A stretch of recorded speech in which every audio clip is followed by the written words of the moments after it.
ಗ್ಯಾರಂಟಿಗಳ ಬಗ್ಗೆ ನಾವು ಬಹಳಷ್ಟು ಸಲ ಮಾತಾಡಿದೀವಿ ಸರ್. ಕಳೆದ 3 ವರ್ಷಗಳಲ್ಲಿ ಬೇಕಾದಷ್ಟು ಸಲ ನಾವು ಗ್ಯಾರಂಟಿಗಳ ಬಗ್ಗೆ ಮಾತಾಡಿದೀವಿ. ಈ ಹಿಂದೆ ಗೃಹಲಕ್ಷ್ಮಿ ಪರಿಷ್ಕರಣೆ ಹಂತಕ್ಕೆ ಬಂದಾಗಲೂ ನಾವು ಇದ್ರ ಬಗ್ಗೆ ಚರ್ಚೆ ಮಾಡಿದೀವಿ ಸರ್. ಗೃಹ ಜ್ಯೋತಿಯ ಪರಿಷ್ಕರಣೆ ಮಾಡಬಹುದು ಅಂತ ನಾವು ಅವತ್ತೇ ಅದ್ರ ಬಗ್ಗೆ ಅನಲೈಸ್ ಮಾಡಿದ್ವಿ ಸರ್. ಈಗ ಗೃಹ ಜ್ಯೋತಿ ಪರಿಷ್ಕರಣೆ ಅರ್ಜಿಯಲ್ಲಿ ಜಾತಿ ಅನ್ನೋ ಕಲಂ ಸೇರ್ಪಡೆ ಮಾಡಿದ್ದಾರೆ. ಅದರ ಜೊತೆಗೆ ಒಂದಷ್ಟು ವೈಯಕ್ತಿಕ ವಿಚಾರಗಳ ಮಾಹಿತಿಗಳ ಸಂಗ್ರಹ ಕೂಡ ನಡೀತಾ ಇದೆ ಸರ್. ಒಂದು ನಿಧಾನವಾಗಿ ಇದನ್ನ ಸ್ಕ್ರೂಟಿನಿ ಮಾಡ್ತೀವಿ ಅನ್ನೋ ನೆಪದಲ್ಲಿ ಮಾಡಿ ಮಾಡಿ ಮಾಡಿ ಈ ಯೋಜನೆಗಳನ್ನೇ ಗ್ಯಾರಂಟಿಯನ್ನೇ ನಿಲ್ಲಿಸುವಂತ ಹುನ್ನಾರವ, ಅಥವಾ ಜಾತಿ ಕಲಂಗೂ ಕರೆಂಟ್ಗೂ ಏನ್ ಸಂಬಂಧ ನನಗೆ ಗೊತ್ತಾಗ್ತಿಲ್ಲ. ಅಂದ್ರೆ ಇಂಥ ಜಾತಿ ಅಂತ ಇದ್ರೆ ಮಾತ್ರ ಕರೆಂಟ್ ಕೊಡ್ತಾರಾ ಇಲ್ವಾ ನನಗೆ ಅರ್ಥ ಆಗ್ತಾ ಇಲ್ಲ. ಆಕ್ಚುಲ್ ಆಗಿ ಜಾತಿ ಅನ್ನೋ ಕಲಮನ್ನ ಎಲ್ಲಾದ್ರಿಂದ ತೆಗಿಬೇಕು ಅಂತ ಹೋರಾಟ ನಡೀತಾ ಇರುವಂತ ದಿನಗಳಲ್ಲಿ ಎಷ್ಟೋ ವಿಚಾರಗಳಲ್ಲಿ ಸ್ಕೂಲು ಕಾಲೇಜ್ಗಳಂತ ವಿಚಾರ ಬಂದಾಗ ಇವ್ರ ಜಾತಿ ಲೆಕ್ಕಾಚಾರನ ಅಥವಾ ಜಾತಿ ಲೆಕ್ಕಾಚಾರ ಮಾಡಕ್ ಹೊರಟು 2028ರ ಚುನಾವಣೆಗೆ ಏನಾದ್ರೂ ಮಾಹಿತಿ ಸಂಗ್ರಹ ಈ ರೀತಿ ನಡೀತಾ ಇದೆಯಾ ಅನ್ನೋ ಪ್ರಶ್ನೆ ಇದೆ ಸರ್. ನೀವು ಆ ಫಾರಂ ಅನ್ನ ನೋಡಿದ್ರೆ ಗೊತ್ತಾಗುತ್ತೆ. ಆ ಫಾರ್ಮ್ ಅಲ್ಲಿ ಮುಖ್ಯಮಂತ್ರಿ ಮತ್ತು ಉಪಮುಖ್ಯಮಂತ್ರಿಗಳ ಭಾವಚಿತ್ರ ಇದೆ. ಅದರಲ್ಲೇ ಗೊತ್ತಾಗುತ್ತೆ ಅದನ್ನ ಈ ಸರ್ಕಾರ ಅದನ್ನ ಎಂಕ್ಯಾಶ್ ಪೊಲಿಟಿಕಲ್ ಆಗಿ ಎಂಕ್ಯಾಶ್ ಮಾಡಕ್ ಹೋಗ್ತಿದೆ ಅಂತ. ಒಂದು ಗೃಹ ಜ್ಯೋತಿದು ಅಸೆಸ್ಮೆಂಟ್ ನಡೀಲೇಬೇಕು. ಗೃಹ ಜ್ಯೋತಿನಲ್ಲಿ ದೊಡ್ಡ ಪ್ರಮಾಣದಲ್ಲಿ ದುರ್ಬಳಕೆ ಆಗಿದೆ. ಹೌದು, ದೊಡ್ಡ ಪ್ರಮಾಣದಲ್ಲಿ ಎಷ್ಟು ದುರ್ಬಳಕೆ ಆಗಿದೆ ಅಂತಂದ್ರೆ ಒಂದು ಕಮರ್ಷಿಯಲ್ ಬಿಲ್ಡಿಂಗ್ಗಳಿಗೆ ಗೃಹ ಜ್ಯೋತಿಯನ್ನ ಮೀಟರ್ನ ದುರ್ಬಳಕೆ ಮಾಡಿರುವಂಥದ್ದು, ಮತ್ತೆ ಮಲ್ಟಿಪಲ್ ಪರ್ಪಸ್ಗೆ ಗೃಹ ಜ್ಯೋತಿಯನ್ನ ದುರ್ಬಳಕೆ ಮಾಡಿರುವಂಥದ್ದು, ಹೀಗೆ ಕೋಟ್ಯಾಂತರ ದುರ್ಬಳಕೆ ಆಗಿದೆ. ಇಲ್ಲಿ ಮುಖ್ಯವಾಗಿ ಪರಿಷ್ಕರಣೆ ಮಾಡಿ ಎಲೆಕ್ಟ್ರಿಸಿಟಿ ಆಡಿಟ್ ಅನ್ನ ಮಾಡೋದು ಒಂದು ಭಾಗ ಆದರೆ, ಎರಡನೇ ಭಾಗ ದುರ್ಬಳಕೆ ಆಗೋದನ್ನ ತಪ್ಪಿಸೋದಕ್ಕೆ ಈಗ ಅವ್ರದ್ದು ಇದಿರುತ್ತೆ, ಏನು ಜಾಗೃತ ದಳಗಳು ಇರ್ತವೆ, KEB ಜಾಗೃತ ದಳಗಳು. ಲೈನ್ ಮ್ಯಾನ್ ಗಳಿಗೆ ಗೊತ್ತಿರುತ್ತೆ ಎಲ್ಲಿ ಕನೆಕ್ಷನ್ ರಾಂಗ್ ಇದೆ, ಎಲ್ಲಿ ದುರ್ಬಳಕೆ ಆಗಿದೆ, ಏನಾಗಿದೆ ಅಂತ. ಆಫೀಸರ್ಸ್ ಗಳು ಇನ್ವಾಲ್ವ್ ಆಗಿರ್ತವೆ. ಕಮರ್ಷಿಯಲ್ ಕಾಂಪ್ಲೆಕ್ಸ್ ಅಲ್ಲಿ ದುರ್ಬಳಕೆ ಆಗಿದೆ, ಕಮರ್ಷಿಯಲ್ ಬೇರೆ ಇನ್ಯಾವುದೋ ಅಂಗಡಿಗಳ ಲೆವೆಲ್ ಅಲ್ಲಿ ದುರ್ಬಳಕೆ ಆಗಿದೆ. ಇದನ್ನ ಪತ್ತೆ ಹಚ್ಚೋದು ದೊಡ್ಡ ವಿಚಾರ ಅಲ್ಲ. ಅಲ್ಲಿ ಮೊದಲ ಫಸ್ಟ್ ಆ ಜಾಗೃತ ದಳಗಳು ಮತ್ತು ಇಲಾಖಾವಾರು ಮತ್ತೆ ಆಫೀಸರ್ಸ್ ಇನ್ವಾಲ್ವ್ ಆಗಿರ್ತಾರೆ. ಆಫೀಸರ್ಸ್ ಗಳು ಇನ್ವಾಲ್ವ್ ಆಗಿರ್ತಾರೆ. ವಿದ್ಯುತ್ ಸೋರಿಕೆ ಎಲ್ಲಾಗ್ತಿದೆ ಅದನ್ನ ತಡೆಗಟ್ಟಬೇಕು, ಆಯ್ತಾ. ನೀವು ಒಂದು ಜ್ಞಾನ ಇದು ಗೃಹ ಜ್ಯೋತಿಯ ಅಸೆಸ್ಮೆಂಟ್ ಆಡಿಟ್ ಮಾಡೋದು ಒಂದ್ ಕಡೆ ಆದ್ರೆ, ದುರ್ಬಳಕೆಗೆ ನೀವೇನ್ ಕ್ರಮ ಕೈಗೊಂಡಿದ್ದೀರಾ ಅಂತ ಸ್ಟೇಟ್ಮೆಂಟ್ ಮಾಡ್ಬೇಕು. ಅದು ದುರ್ಬಳಕೆಯನ್ನ ನಿಲ್ಸೋದು ಬರೀ ಈ ತರ ಏನದು ಮನೆಯಿಂದ ಹೋಗಿ ನೋಡ್ಕೊಂಡ್ ಬರೋದ್ರಿಂದ ಅಲ್ಲ. ಅದಕ್ಕೆ ವಿಚಕ್ಷಣ ದಳ ಇದೆ. ಅರೆಸ್ಟ್ ಮಾಡ್ಬೇಕು, ಕೇಸ್ ಹಾಕ್ಬೇಕು, ಕನೆಕ್ಷನ್ ತೆಗಿಬೇಕು, ಆ ಕ್ರಮಗಳನ್ನ ಕೈಗೊಳ್ಬೇಕು. ಆದ್ರೆ ಆ ಕ್ರಮಗಳು ಯಾರು ಕೈಗೊಳ್ತಿಲ್ಲ. ಸಮಯುಲ್ಲ ಸರ್, ಇಲ್ಲಿ ಒಂದು ಈಗ ಗೃಹ ಜ್ಯೋತಿಗೆ ಅರ್ಜಿಯನ್ನ ಹಾಕಿದಾಗ ಪರಿಶೀಲನೆ ನಡೆಸಿನೇ ಅಲ್ವಾ ಸರ್ ಅವ್ರಿಗೆ ಕೊಡ್ಬೇಕಾ ಬೇಡವಾ ಅಂತ ಡಿಸೈಡ್ ಮಾಡ್ಬೇಕಾಗಿರೋದು. ಹೌದು, ಮತ್ತೆ ಅರ್ಜಿ ಹಾಕಿದಾಗ ಈ ಕುರಿ ಮಂದೆ ಕುರಿ ಸಾಕ್ತವಲ್ಲ, ಹಂಗೆ ಅರ್ಜಿ ಹಾಕಿದಾಗ ಎಲ್ರದು ಅಪ್ರೂವಲ್ ಮಾಡ್ಬಿಟ್ರ? ಹಾಗಾದ್ರೆ ಗಮನಿಸ್ಲೇ ಇಲ್ವಾ? ಕಕ್ಕ ಪಾಟೀಲ್ ಕುಕ್ಕು ಪಾಟೀಲ್ ಅಂತೆಲ್ಲ ಅಂದ್ರಲ್ಲ, ಎಲ್ಲ ಕೊಟ್ಟವ್ರೆ, ಕೊಡ್ಬೇಕಾದ್ರೆ ಎಲ್ಲ ಕೊಟ್ಬಿಟ್ಟಿದ್ದಾರೆ.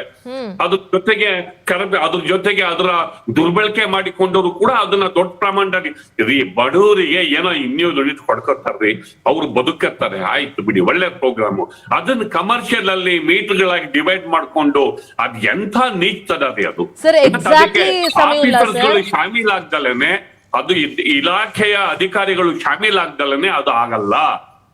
ಈಗ ಬರ್ತಾರಲ್ಲ ಎಲ್ಲ ಫೀಸ್ ಕಿತ್ಕೊಂಡು ಹೋಗಕ್ಕೆ, ಬಿಲ್ ಕಟ್ಲಿಂದ ಅವರಿಗೂ ಗೊತ್ತಿರಲ್ವಾ? ಖಂಡಿತ ಗೊತ್ತಿರುತ್ತೆ ಸರ್, ಗೊತ್ತಿರುತ್ತೆ, ಅವ್ರಿಗೆ ಗೊತ್ತಿರುತ್ತೆ. ಆಮೇಲೆ ದಳಾನ ಇದೆ KEB ನಲ್ಲಿ, ಪ್ರತ್ಯೇಕವಾದಂತಹ ವಿದ್ಯುತ್ ಕಳ್ಳತನ ತಡೆಗಟ್ಟೋದಕ್ಕೆ ಪೊಲೀಸ್ ವಿಂಗೇ ಇದೆ ಅದರಲ್ಲಿ KEB ನಲ್ಲಿ.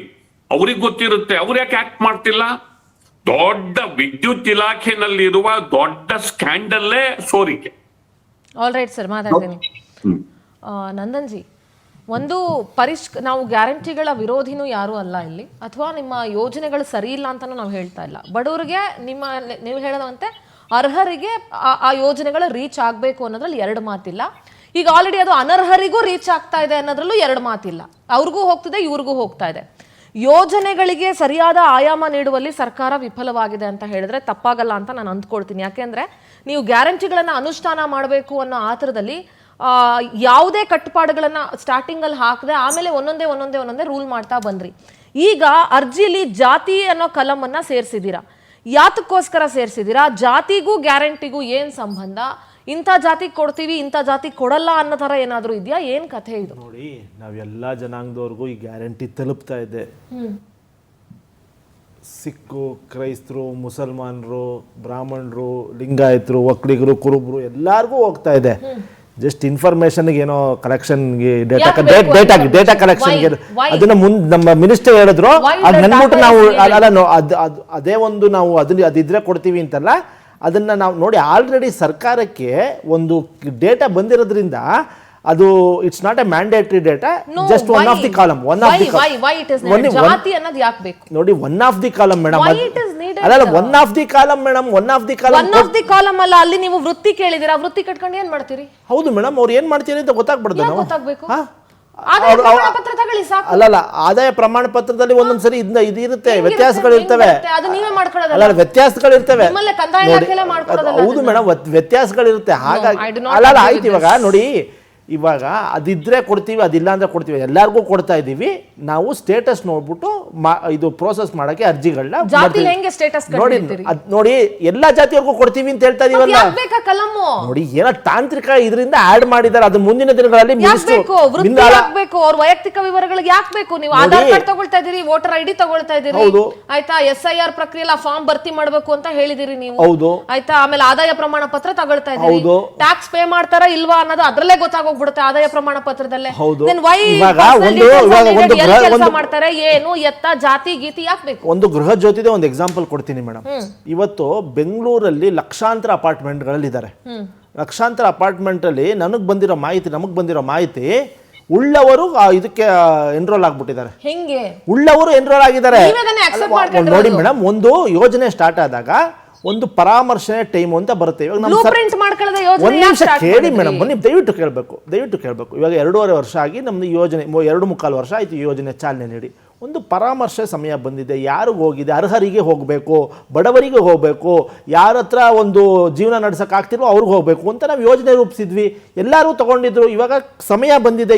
ಅವತ್ತು ಎಲ್ಲರೂ ಅಪ್ಲೈ ಮಾಡಿದ್ರು. ಇವತ್ತು ಯಾರ್ಯಾರು ಅಪ್ಲೈ ಮಾಡಿದ್ದಾರೆ, ಅವ್ರ ಸ್ಟೇಟಸ್ ಏನಿದೆ? ಅವತ್ತು ಒಬ್ರು ಒಂದ್ ನಿಮಿಷ ಹೇಳಿದ್ರಿ ನಂದನ್ಜಿ, ಒಂದೇ ನಿಮಿಷ. ನೀವು ಎಲ್ರಿಗೂ ಅಂತಾನೆ ಹೇಳಿದ್ರಿ, ಅರ್ಹರಿಗೆ ಅಂತ ಅವತ್ತಿನ ದಿವಸ ಎಲ್ಲೂ ಮೆನ್ಷನ್ ಮಾಡಿರ್ಲಿಲ್ಲ. ಎಲ್ಲರಿಗೂ, ಎಲ್ಲಾ ವರ್ಗದ ಮಹಿಳೆಯರಿಗೂ, ಎಲ್ಲಾ ವರ್ಗದವರಿಗೂ ನಾವು ಕೊಡ್ತೀವಿ ಅಂತ ಹೇಳಿದ್ರಿ. ಆಮೇಲೆ ಗೃಹ ಜ್ಯೋತಿನ ನೀವು ಎನ್ರೋಲ್ ಮಾಡ್ಕೋಬೇಕು ಅಂತ ಹೇಳಿದ್ರಿ. ಅಪಾರ್ಟ್ಮೆಂಟ್ ಅಲ್ಲಿ ಇರೋರು ಎನ್ರೋಲ್ ಮಾಡ್ಕೊಂಡಿದ್ದಾರೆ, ಮಾಡ್ಕೊಂಡಿಲ್ಲ. ಒಂದು ಉದಾಹರಣೆ ಕೊಡ್ತೀನಿ ಮೇಡಮ್. ಒಂದು ಬಾಡಿಗೆ ಮನೆ ಕೊಡ್ತಾರೆ, ಒಬ್ರು ಓನರ್ ಕೊಟ್ಟಿದ್ದಾರೆ. ಏನಾಗಿದೆ, ನಾವೇ ಏನಪ್ಪ ಸರ್ವೆ ಮಾಡಿರೋದು ಬಂದಿರೋ ಉದಾಹರಣೆ. ಓನರ್ ಏನ್ ಮಾಡ್ತಿದ್ದಾರೆ ಅಂದ್ರೆ, ಬಾಡಿಗೆದಾರರಿಂದ ಕರೆಂಟ್ ಚಾರ್ಜ್ ಅವ್ರು ಇಸ್ಕೊತಿದ್ದಾರೆ, ಆದ್ರೆ ಗೃಹ ಜ್ಯೋತಿಲಿ ಅವರು ಇದನ್ನ ತಗೋತಾ ಇದ್ದಾರೆ. ಎಕ್ಸಾಕ್ಟ್ಲಿ.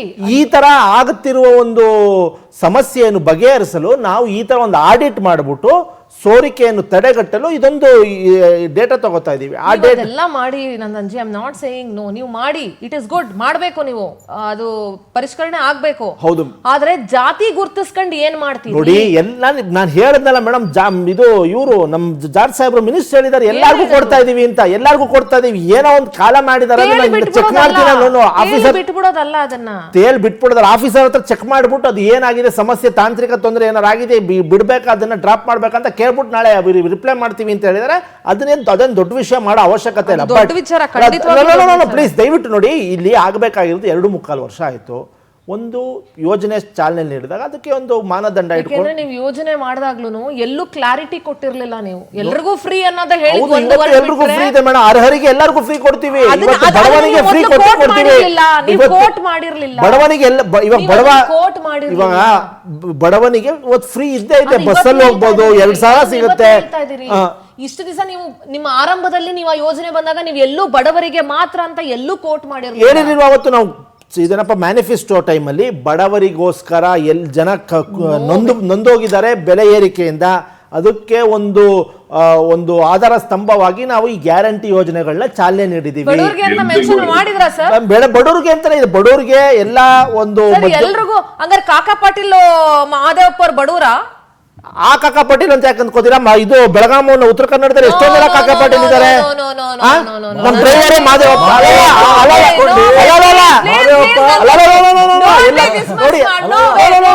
ಕಾಕಾ ಪಾಟೀಲ್ ಅಂದ್ರೆ ಒಬ್ಬರೇ ಕಾಕಾ ಪಾಟೀಲ್ ಸಿಂಧೂರ ಮೇಡಮ್ ಅವರೇ. ಅಲ್ಲ ಮೇಡಮ್, ಮಾದೇವಪ್ಪ ನಿಮಿಷ ಮಾದೇವಪ್ಪ ನಿನ್ಗೋ ಫ್ರೀ, ನಿನ್ ಹೆಂಡತಿಗೂ ಫ್ರೀ ಅಂತ ಅಂದ್ರು. ನೋಡಿ, ನಿಮ್ಮ ಮೋದಿನೂ ಹೇಳಿದ್ರೆ ಹೌದು. ಒಂದ್ ನಿಮಿಷ ಸಿಂಧೂರ ಮೇಡಮ್, ಒಂದ್ ನಿಮಿಷ. ಆಯ್ತು. ಶೋಭಾ ಕರಂದ್ಲಾಜೆ ಅವ್ರಿಗೂ ಫ್ರೀ, ಅವರು ಅಕ್ಸೆಪ್ಟ್ ಮಾಡ್ಕೋಬಹುದು, ಅವರು ತಗೋಬಹುದು. ಚೀಫ್ ಸೆಕ್ರೆಟರಿಗೂ ಫ್ರೀ ಅಂದ್ರು. ಚೀಫ್ ಸೆಕ್ರೆಟರಿ ಬಡವರಲ್ಲ. ಅಲ್ಲ ನೋಡಿ, ನಮ್ಮ ಕುಮಾರಸ್ವಾಮಿ ಅವರು ಕರೆಂಟ್ನೇ ಕದ್ಬಿಟ್ಟಿದ್ರು, ಅದನ್ನು ಹೇಳ್ಬೇಕಾಗತ್ತೆ. ಇವಾಗ ಮುಂದಕ್ಕೆ ಹೋಗೋಣ. ಒಂದೇ ನಿಮಿಷ, ಒಂದ್ ಬೈಟ್ ಇದೆ, ಪ್ಲೇ ಮಾಡ್ತೀನಿ ಸರ್, ಕೇಳಿಸ್ಕೊಳ್ಳಿ ಸರ್, ಪ್ಲೀಸ್ ಪ್ಲೇ ಮಾಡಿ ಅದನ್ನ. ಒಂದನೇ ಗ್ಯಾರಂಟಿ 200 ಯೂನಿಟ್ ಕರೆಂಟ್ ಅನ್ನ ಫ್ರೀ ಪ್ರತಿಯೊಬ್ಬರಿಗೆ, ನನಗೂ ಫ್ರೀ, ನಿಮಗೂ ಫ್ರೀ, ಮಾದೇವಪ್ಪನಿಗೂ ಫ್ರೀ, ಕಾಕಾ ಪಾಟೀಲ್ಗೂ ಫ್ರೀ 200 ಯೂನಿಟ್, ದಯಾನಂದ ನಿನಗೂ ಫ್ರೀ 2 ಯೂನಿಟ್. ಜೊತೆಗೆ ಯಾರು ಮನೆ ಯಜಮಾನಿ, ಹೇಳ್ತೀನಿ, ಮನೆ ಯಜಮಾನಿ ಯಾರು ಇರ್ತಾರೆ, ಮನೆ ಯಜಮಾನಿಗೆ ತಿಂಗಳಿಗೆ 2,000 ರೂಪಾಯಿ ತಿಂಗಳಿಗೆ. ಪ್ರಚಾರದ ಸಭೆ ವೆಲ್ ಕೇಳಿಸ್ಕೊಳ್ಳೋಣ ನಂದನ್ ಅವರೇ. ಈಗ ನೀವು ಹೇಳಕ್ಕಾಗಲ್ಲ ಉತ್ತರ ಕರ್ನಾಟಕದ ಯಾವ್ದೋ ಕಾಕಾ ಪಾಟೀಲ್ ನಿಮ್ ಡ್ರೈವರ್ ಮಾದೇವಪ್ಪ ಇದಾನೆ ಅಂತ ನೀವು ಹೇಳಕ್ಕಾಗಲ್ಲ. ಅವ್ರು ಮಾದೇವಪ್ಪ ಅಂತ ಹಿಂಗೆ ಪಕ್ಕ ಕೈ ಮಾಡಿ ತೋರಿಸಿದ್ರು, ಅದಕ್ಕೋಸ್ಕರ ನಿಮ್ಗೆ ಬೈಟ್ ಪ್ಲೇ ಮಾಡಿದೀನಿ. ಅಲ್ಲಿ ಕಮ್ ಟು ದ ಪಾಯಿಂಟ್. ಸಿದ್ದರಾಮಯ್ಯನವರು ಅಂದಿನ ಮುಖ್ಯಮಂತ್ರಿಗಳು ಯಾವ ಕಾಕಾ ಪಾಟೀಲ್ಗೆ, ಯಾವ ಮಹಾದೇವಪ್ಪನಿಗೆ, ಯಾವ ದಯಾನಂದ್ಗೆ ಫ್ರೀ ಅಂತ ಹೇಳಿದ್ರು ಅನ್ನೋದನ್ನ ಸಾಕ್ಷಿ ಸಮೇತ ಪ್ಲೇ ಮಾಡಿದೀವಿ. ಸೊ ನಂದನ್ ಅವ್ರು ಹೇಳ್ದಂಗೆ ಉತ್ತರ ಕರ್ನಾಟಕದಲ್ಲಿ ಎಷ್ಟೋ ಜನ ಕಾಕಾ ಪಾಟೀಲ್ ಇದಾರೆ, ನಮ್ ಡ್ರೈವರ್ ಮಾದೇವಪ್ಪ ಇದಾರೆ, ಹಂಗೆಲ್ಲ ಹೇಳಕ್ ಆಗಲ್ಲ ಈಗ. ಸೊ ಯಾರು ಅವ್ರ ಹೆಸರು ಹೇಳಿದವ್ರು ಯಾರು ಬಡವರಲ್ಲ. ಮತ್ತು ಅಲ್ಲಿ ಎಲ್ಲೂನು ಬಡವರ ಮನೆಯ ಯಜಮಾನಿಯರಿಗೆ ಅಂತ ಅವ್ರು ಹೇಳಿಲ್ಲ, ಮನೆಯ ಯಜಮಾನಿಗೆ ಅಂತ ಹೇಳಿದ್ರು ಅವರು ಅಷ್ಟೇ. ಹೀಗಾಗಿ ಎಲ್ಲೂ ಕೂಡ ಕಾಂಗ್ರೆಸ್ ಪಕ್ಷ ಅಧಿಕಾರಕ್ಕೆ ಬರುವಂತ ಸಂದರ್ಭದಲ್ಲಿ ಎಲ್ಲೂ ಮೆನ್ಷನ್ ಮಾಡಿರ್ಲಿಲ್ಲ ಇದು ಬರೀ ನಾವು BPL ಕಾರ್ಡ್ ಅವ್ರಿಗೆ ಮಾತ್ರ ಕೊಡ್ತೀವಿ ಅಥವಾ ಬಡವರಿಗೆ ಮಾತ್ರ ಕೊಡ್ತೀವಿ ಅಂತ ಎಲ್ಲೂ ಮೆನ್ಷನ್ ಮಾಡಿರ್ಲಿಲ್ಲ. ಹಂಗಂತ ನೀವು ಎಲ್ರಿಗೂ ಕೊಡಿ ಅಂತ ನಾನು ಹೇಳ್ತಿಲ್ಲ.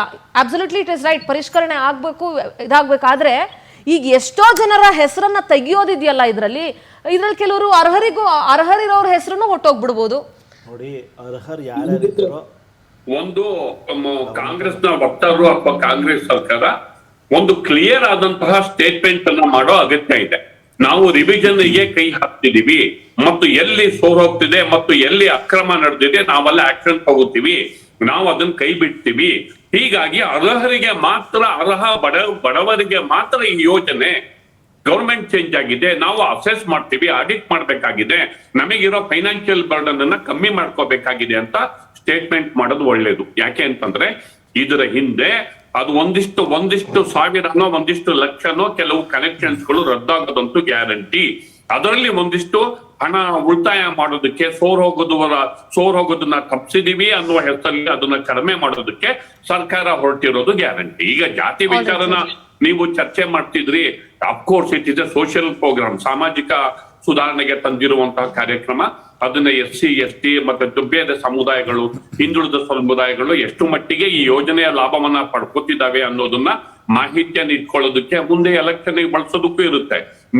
ಮುಂದೆ ಎಲೆಕ್ಷನ್ ಗೆ ಡೇಟಾನ ಬಳಸೋದಕ್ಕೆ ಎಷ್ಟು ಸೂಕ್ತ ಸರ್ ಇದು? ಈ ಗ್ಯಾರಂಟಿ ಯೋಜನೆಯಲ್ಲಿ ಜಾತಿ ಅನ್ನೋ ಕಲಂ ಸೇರಿಸ್ಬಿಟ್ಟು ಮುಂದೆ ಎಲೆಕ್ಷನ್ ಬಳಸ್ತೀವಿ ನಾವು ಅಂದ್ರೆ ಮಾರಲಿ ಇಟ್ ಇಸ್ ರಾಂಗ್ ಅಲ್ವಾ ಸರ್?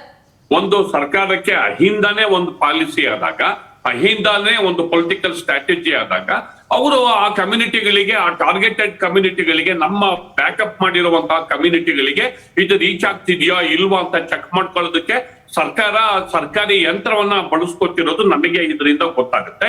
ಮತ್ತು ಇದರ ಬೇಸಿಸ್ ಮೇಲೆ ಅವರು ಪೊಲಿಟಿಕಲ್ ಸ್ಟ್ರಾಟಜಿಯನ್ನ ಮಾಡೋದಕ್ಕೆ ಕೊಟ್ಟಿರೋದು ಕೂಡ ನಮಗ್ ಗೊತ್ತಾಗುತ್ತೆ. ಈಗ ನಮಗೆ ನಾನ್ ಹೇಳೋದೇನು ಅಂತಂದ್ರೆ, ಅಸೆಸ್ಮೆಂಟ್ 2 ಮುಖ ಇದೆ, ರಿವಿಷನ್ 2 ಮುಖ ಇದೆ. ಒಂದು ಪೊಲೀಸ್ ಮುಖ, ಒಂದು ನೀವು ಅನರ್ಹರಿಗೆ ಕಟ್ ಮಾಡ್ಕೊತೀರಿ, ಅನರ್ಹರಿಗೆ ಉಳಿಸ್ಕೊಂಡ್ ಬರ್ತೀರಿ. ನೀವ್ ಹೇಳಿದ್ ಒಂದ್ ಪಾಯಿಂಟ್, ಈ ಭರಾಟೆನಲ್ಲಿ ನೈಜವಾಗಿ ಯಾರಿಗ್ ಬೇಕಾಗಿರುತ್ತೋ ಅವ್ರಿಗೆ ಅನ್ಯಾಯ ಆಗ್ದಲೇ ಇರೋ ತರ ನೋಡ್ಕೋಬೇಕು ಅನ್ನೋದು ಮುಖ್ಯವಾದ ಸಂಗತಿ. ಆದ್ರೆ ಕಳ್ರಿಗೆ ಏನ್ ಮಾಡ್ತಿದ, ಕಳ್ರಿಗೆ ಏನ್ ಪರ್ಫಾರ್ಮ್ ಇದೆ ಅದರಲ್ಲಿ ಮಾತಾಡ್ತೀನಿ ಸರ್, ಅದ್ರ ಬಗ್ಗೆ ಚರ್ಚೆ ಮಾಡ್ತೀನಿ. ಲೋಹಿತ್, ನಿಮ್ಮ ಮೊದಲ ರಿಯಾಕ್ಷನ್ ಆನ್ ದಿಸ್. ಮೇಡಮ್ ಏನು ನೀವು ಬೇರೆ ಬೇರೆ ರಾಜ್ಯಗಳಲ್ಲಿ ಗ್ಯಾರಂಟಿ ಕೊಟ್ಕೊಂಡೇ ಬಂದಿದ್ದೀರಿ. ಸೊ ಈಗ ಈ ಪರಿಷ್ಕರಣೆ ನೀವು ಕೂಡ ಎಲ್ಲೂ ಇಂಥವ್ರಿಗೆ ಅಂಥವ್ರಿಗೆ ಅಂತ ಏನು ಹೇಳಿರಲಿಲ್ಲ. That is okay. ನಾನು ನಿಮ್ಮ ವಿಚಾರ ಬಂದಾಗ ಮಾತಾಡ್ತೀನಿ. ಸೊ ರಾಜ್ಯದ ಈ ಪರಿಷ್ಕರಣೆ ವಿಚಾರಗಳು ಮತ್ತು ಜಾತಿ ಕಲಂ ಸೇರಿಸಿರೋದು, ಅಂದ್ರೆ SC ST OBC ಎಷ್ಟಿದ್ದಾರೆ ಅಂತ ಲೆಕ್ಕ ಹಾಕೋಕ್ಕೋಸ್ಕರ ಸೇರಿಸಿದ್ರಾ ಏನು ಎತ್ತ ಅಂತ ಹೇಳಿ ಏನು ಹೇಳ್ತೀರಿ?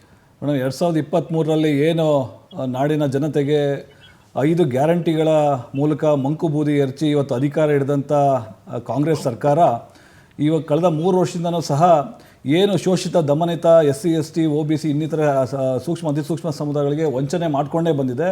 ವಿಶೇಷವಾಗಿ ಏನು ಆಗಲೇ ತಾವು ಏನು ಬೈಟ್ ಪ್ರಸಾರ ಮಾಡಿದ್ರಿ, ಎಲ್ರಿಗೂ ಫ್ರೀ ಅಂತ, ಉಳ್ಳವರಿಗೂ ಫ್ರೀ ಅಂತ ಹೇಳಿ ಯಾವುದೇ ರೀತಿ ಕಂಡೀಷನ್ ಇಲ್ದಲೆ 200 ಯೂನಿಟ್ ಫ್ರೀ ಕೊಡ್ತೀವಿ ಅಂತ ಹೇಳಿದಂಥವ್ರು ಸಾಕಷ್ಟು ಒಂದು ಮಾನದಂಡಗಳನ್ನು ಇಟ್ಟು ಅದನ್ನ ಆವರೇಜ್ ತಗೊಂಡು ಮೂಲಕ ಕೊಡೋದ 60 70 80 ಯೂನಿಟ್ ಅಷ್ಟೇ.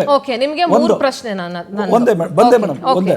ಸೊ ಈ ನಿಟ್ಟಿನಲ್ಲಿ ಏನು 56,000 ಕೋಟಿ ವರ್ಷಕ್ಕೆ ಒಂದು ವಿಶೇಷವಾದಂಥ ಗ್ಯಾರಂಟಿ ಯೋಜನೆಗಳಿಗೆ ಬಡ್ಜೆಟ್ ಅಂತ ಇಟ್ಟು ಈಗ 60,000 ಕೋಟಿಗೆ ಹೋಗಿದೆ. ಆದರೆ ಆ ಬಡ್ಜೆಟ್ಟು ಅದನ್ನು ಸದುಪಯೋಗ ಪಡಿಸ್ಕೋಬೇಕಿತ್ತು, ಏನು ಬಡವರಿಗೆ, ಈ ನಾಡಿನ ಬಡವರಿಗೆ ಉಪಯೋಗಿಸ್ಕೋಬೇಕಿತ್ತು. ಆದರೆ ಇವರು ಪರಿಷ್ಕರಣೆ ಮೂಲಕ ಜಾತಿಗಳನ್ನು ತಂದು ಇವತ್ತು ಏನು SC ST ವಿಶೇಷವಾಗಿ ಆ SC ST TSP ಇವತ್ತು ಪ್ರತಿ ವರ್ಷನೂ ಕಳೆದ 4 ಬಡ್ಜೆಟಲ್ಲಿ 53,000 ಕೋಟಿ ವಂಚನೆ ಮಾಡಿದ್ದಾರೆ SC ST ಸಮುದಾಯಗಳಿಗೆ ಪ್ರತಿ ವರ್ಷ. ಈ ವರ್ಷನೂ 15,000 ಕೋಟಿ ದುಡ್ಡು ವಂಚನೆ ಇವತ್ತು ಸಮಾಜ ಕಲ್ಯಾಣ ಇಲಾಖೆಯಿಂದ ಇವತ್ತು ಡೈವರ್ಟ್ ಮಾಡಿದ್ದಾರೆ ಇವತ್ತು ಗ್ಯಾರಂಟಿ ಯೋಜನೆಗಳಿಗೆ. ಅಂದರೆ ಆ ದುಡ್ಡು ಏನಾಯಿತು? ಸೊ ಇಲ್ಲಿ ಅತ್ಯಂತ ಸೋರಿಕೆ ಕಾಣ್ತಾ ಇದೆ.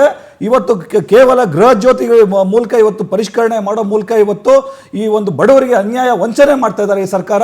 ಅರ್ಹ ಫಲಾನುಭವಿಗಳಿಗೆ ವಂಚನೆ ಮಾಡ್ತಾ ಇದ್ದಾರೆ. ಕೇಳ್ಬಿಡ್ತೀನಿ ನಂದನ್ಜಿ ಅವ್ರಿಗೆ 3 ಪ್ರಶ್ನೆ ಕೇಳ್ಬಿಡ್ತೀನಿ. ಒಂದು, 2023ರಲ್ಲಿ ಗ್ಯಾರಂಟಿ ಹೆಸರಲ್ಲಿ ಮಂಕ್ ಬೂದಿ ಎರಚಿ ಇವರು ಅಧಿಕಾರಕ್ಕೆ ಬಂದ್ರು ಅಂತ ನೀವು ಹೇಳಿದ್ರಿ. ಹೌದು.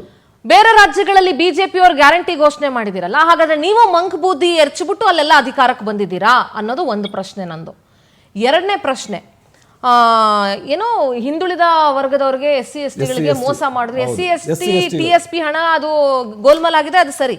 ಆದರೆ ಮೋಸ ಮಾಡಿದ್ರು ಅಂತ ಹೇಳಿದ್ರೆ ನಾನು ಒಪ್ಪಲ್ಲ, ಭಾಗಶಃ ಒಪ್ಪಲ್ಲ. ಯಾಕೆ ಅಂದರೆ ಬಹುತೇಕ ಬಡವರ್ಗ ಮತ್ತು ಅಹಿಂದ ವರ್ಗದಲ್ಲಿರೋ ಬಹಳಷ್ಟು ಜನ ಈ ಗೃಹ ಜ್ಯೋತಿ ಗೃಹಲಕ್ಷ್ಮಿ ಏನಿದೆಯಲ್ಲ ಇದನ್ನ ಸದುಪಯೋಗ ಪಡಿಸ್ಕೊಂಡಿರೋರು ಇದ್ದಾರೆ. ದುರುಪಯೋಗ ಪಡಿಸ್ಕೊಂಡಿರೋರು ಹೇಗಿದ್ದಾರೋ ಸದುಪಯೋಗ ಪಡಿಸ್ಕೊಂಡಿರೋರು ಇದ್ದಾರೆ. ಎಷ್ಟೋ ಜನ ಟೈಲರಿಂಗ್ ಮಿಷಿನ್ ತಗೊಂಡಿರೋರು ಇದ್ದಾರೆ, ವಾಷಿಂಗ್ ಮಿಷಿನ್ ತಗೊಂಡಿರೋರು ಇದ್ದಾರೆ, ಎಷ್ಟೋ ಜನ ಬದುಕು ಕಟ್ಕೊಂಡಿರೋರು ಈ ಯೋಜನೆಗಳಿಂದ ಇದ್ದಾರೆ. ನಾನು ಅದ್ರ ಬಗ್ಗೆ ನಾನು ಹೇಳ್ತಾ ಇಲ್ಲ. ಆದರೆ ನೀವು ಇನ್ನೊಂದು ಪ್ರಶ್ನೆ ಮಾಡಿದ್ರಿ, ನೀವು ಮೋಸ ಮಾಡ್ತಾ ಇದ್ದಾರೆ ಯಾವ ರೀತಿ? ಅಂದರೆ ಇಲ್ಲಿ ರಾಜ್ಯ ಸರ್ಕಾರ ಮೋಸ ಮಾಡ್ತಾ ಇದೆ ಅನ್ನೋದಾದರೆ BJP ಗ್ಯಾರಂಟಿಗಳನ್ನ ಘೋಷಣೆ ಮಾಡಿರುವ ರಾಜ್ಯಗಳಲ್ಲಿ ಅಲ್ಲಿನ ರಾಜ್ಯ ಸರ್ಕಾರಗಳು ಕೂಡ ಮೋಸ ಮಾಡ್ತಾ ಇದೆ ಅಂತಾನೆ ನಾವು ಕನ್ಸಿಡರ್ ಮಾಡಬೇಕಾಗುತ್ತೆ. ಇಲ್ಲ, ಒಂದು ನಿಮ್ಮ ಮೊದಲನೇ ಪ್ರಶ್ನೆ BJP ಆಡಳಿತದ ದೇಶದ ಬೇರೆ ರಾಜ್ಯಗಳಲ್ಲಿ ಅಲ್ಲೂ ವಂಚನೆ ಆಗ್ತದೆ ಅಂತ ಹೇಳಿದ್ರಿ.